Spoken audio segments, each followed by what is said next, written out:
Hey, everybody, Dave Dubeau back at you with another episode of the Property Profits Real Estate Podcast. And as we are recording this, we're at the beginning of 2023. Things have definitely shifted in the market over the last number of months. It's gone from go, go, go, go to kind of like, what's happening next? And our special guest today, James Knull, is somebody who's definitely got his finger on the pulse, especially with the markets in Western Canada. James is a rock star realtor with branch offices in Edmonton and now in Vancouver. He's also a very astute investor himself. He's done multiple different strategies over the years. He's got a ton of experience with his own deals and with his clients' deals. And today we're going to be talking exactly about that. What do we do? How do we shift? What do we do differently to take advantage of the new market situation? So, James, welcome to the call. Glad to have you here, buddy. Hey, Dave, it's great to be chatting again. I was super excited when we got a chance to book the opportunity to chat here on your podcast. So great to be reconnected. And I love talking about the market. It's a new year and it's time for some new strategies. It is. It is. So what are you seeing that was working before that ain't working so good anymore? Great question. And you know what? It's so a little background. I mean, I was a member of REIN for over 10 years. And if there's one thing we know about REIN, real estate investment network style investing, it's that cash flow matters. And I know that that's not unique to REIN, but we really want to focus on not losing money every month.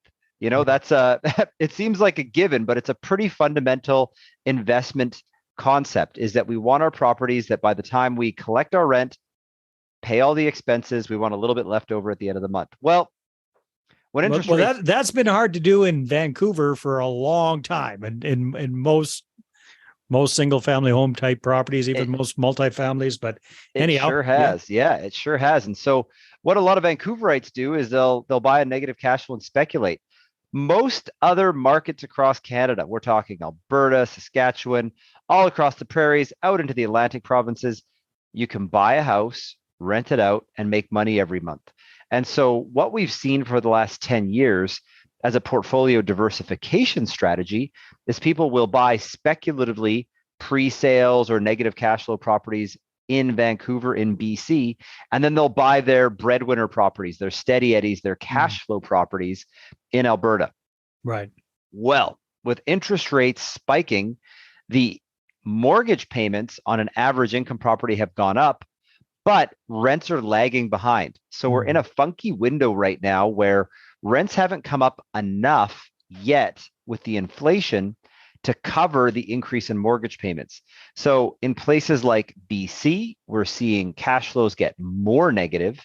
And in places like Alberta, we're seeing cash flows get to zero or a little bit negative. So that's kind of what I wanted to talk about today is, well, how the heck are we going to acquire property in a portfolio and still sleep at night? Well, two things I'd like to cover if we can, James, is number one, how to acquire properties. Number two, what to do with the ones you already got if they've gone from positive to negative. Can we cover both of those? Absolutely. And, a lot of the strategies are going to apply to both scenarios. So it's going to be a great conversation because I know that is a question on a lot of our minds right now as well. What the heck do I do and how the heck do I cash flow? Well, let's hit it. Let's hit the ground running. Tell us what do we do, man? Yeah. Let's start with acquisition. Okay. Because if you're looking at new properties, you're in a bit of a better situation simply because you can set it up right from the start. So you can be proactive. With the properties we already own, we're being reactive. We're reacting to a market situation. And, if given the choice between proactive and reactive, it's nice to be proactive. So let's talk proactively first. Sure. So when cash flows go down, we have to look at offense and defense. That's what I like to call it. Offense, rent, defense, expenses. You can either raise the revenue or minimize the expenses or a combination of both. So to talk about rental revenue, ways that we can attack rental revenue are figuring out where there's additional value added strategies to increase rents. So what does that mean? Typically, it means furnishing the unit, and it means shorter term rental, either monthly rental, which is sometimes referred to as medium term rental, right, and or short-term nightly short-term rental, like Airbnb, VRBO style. Now, lots of places have restrictions on those short-term rentals, and so medium term is often the answer. The yin to the yang is that it's expensive to furnish a place, and when you do the 5-year projection on your property, that furniture depreciates super fast. So you do lose value in that initial investment in the furniture. So part of your calculation needs to be, how much will furnishing the place raise the rent by? And is it worth it to invest that much extra money in furniture to get that corresponding increase in rent? Now, well, let's take a look at that for a second and just unwrap it for a second there, James. So in your experience yourself or working with clients, let's say we're looking at what kind of a property would it be? A 3-2 type property? What are we looking at for a typical kind of a rental for this kind of situation? Well, I'll throw 2 examples at you. Let's take a pretty standard 3-bedroom, 1.5 bathroom, 1,100 square foot upper suite of a nicely renovated bungalow in Edmonton. There's a lot of them. Those houses will sell for 450-ish, give or take, depending on the neighborhood. And you'd expect to see a rental bump of between $250 to $450 per month for furnishing that. Okay. Now, a different example, a $1 million condo in downtown Vancouver, 3 bedrooms, 2 bathrooms. Yes, they exist. I just bought one. The monthly rent on a place like that is about $5,000. However, the average monthly or nightly rate at about an 80% occupancy, I checked on AirDNA, is going to be about $500 per night. So, we're getting 500 times, about 20 to 25 nights. That jumps our rent up to about 10,000 to 10,000 plus a night. That's what I'm talking about. So depending until the local government shuts you down. So there's about 10 buildings left in downtown Vancouver that still allow for Airbnb in their bylaws. So we targeted one of those because we had to be specific with our strategy. We didn't go in all willy-nilly. So the point is, furnishing will boost your rent. By how much? That's an analysis piece. But here's the other thing to consider, because that furniture does depreciate.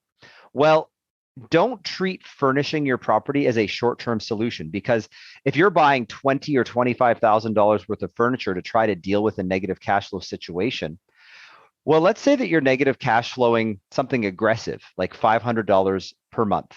Right. In 12 months, that's $6,000. In 5 years, that's $30,000. So if you're buying $20,000 to $25,000 of furniture that's going to depreciate down to nothing, it's way more work, way more effort, and way more complicated to manage a furnished rental because of how much more tenant turnover you have and how much more maintenance you have to do to keep furniture in good shape and how much more wear and tear shorter term tenants do on your place. So even though it's super counterintuitive from kind of old school RAIN cash flow thinking, it might actually be a more effective use of your capital. And this is where we get into Vancouver style investing. It might be a more effective use of your capital over a 5-year snapshot to just take $10,000 or $15,000, put it in a special reserve fund and use that to subsidize the negative cash flow until your rent increase catches up. So again, for prairie investing, super counterintuitive. Vancouverites, there's a lot of people nodding saying like, yeah, I did that because I believed in the growth in the marketplace. So with the immigration coming to Canada, 500,000 people planned for 2023. And with a lot of those targeting Alberta, there's a very strong case for some speculative plays heading into the next 5-year cycles. So, that's a second way that we can attack the revenue side, which is just quite simply, it's a $500,000 place. I have to put 100 down. Well, let's make my initial investment 115 instead of 100. And that 15 goes towards subsidizing the rent until it catches up. And that's a lot less headache and about the same ROI as furnishing it and renting it out on a shorter term rental. So those are two ways to play with revenue. Yeah, I know. Very interesting. Again, speculative, right? Because we're absolutely speculative. We're definitely going negative there. Okay. So that's looking forward. How about the whole, how do I deal with it now if my positive cash flows turn negative? Wow, that's another fantastic idea. Hold on to that thought for a sec. We'll be right back. Now, are you a real estate investor who's run out of cash or credit to grow your portfolio? Are you looking to grow your portfolio using other people's money and raising capital? Well, I want to show you how to raise 6 figures or more in 6 weeks or less at my upcoming Investor Attraction Workshop. You can get your ticket and find out all about it at investorattractionworkshop.com. We're going to spend a full day taking a deep dive into this roadmap that I've used to raise millions for my deals, and I've helped other people just like you cumulatively raise hundreds and hundreds of millions of dollars for their deals as well. So again, you can check that out at investorattractionworkshop.com. And as a loyal listener to the podcast, you'll get 50% off your ticket when you use the discount code podcast. That's right, discount code podcast at investorattractionworkshop.com. See you at the next workshop. Exactly. So we're going to talk first about expenses, because expense management is just as important as rent creation. So from an expense management perspective, there's certain expenses we can play with, certain expenses we can't. You can't change the mortgage rate. Now, if you locked in, good for you, but we're not talking about those people. So, this is for everybody else. You're not going to be able to change the taxes. You might be able to play with the utilities by investing in energy upgrades, but that, if you're already in a tight budget, that's not very realistic. Yeah. So what can we impact? Well, we know that in a pro forma, usually you do a 5 to 10% allowance for vacancy plus repairs and maintenance, depending on how you put that together. So the way from an acquisition perspective to attack those things is to go for nicer properties, newer properties, better locations where vacancy is lower and there's less initial repairs and maintenance to do.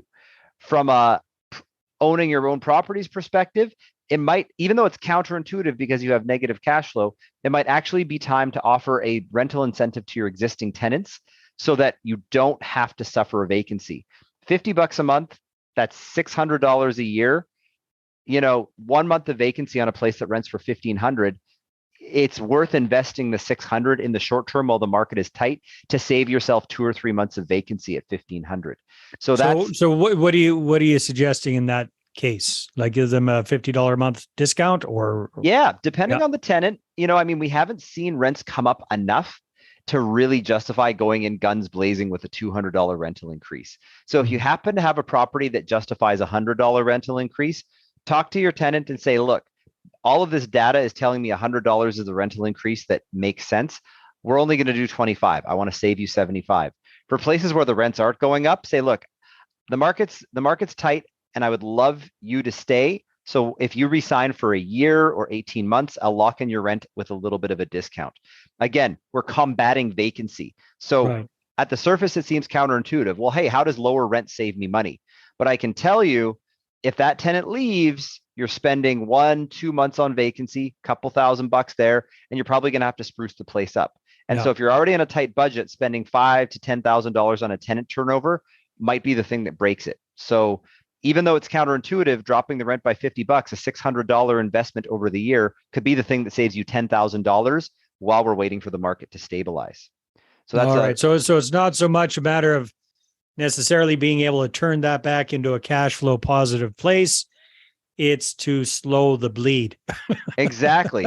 And that's, I'm talking about some of these extreme situations. So the battle of, dropping it, you're winning the war here, like saving 10 if you're in a tough spot is well worth investing a little bit in lower rent. Second thing we can attack, if you're in a position where it's tight, this is a roll up your sleeves type scenario. It's a batten down the hatches scenario. So tell your property manager you're going to take it from here. You might just need to self-manage. 10% that's a lot.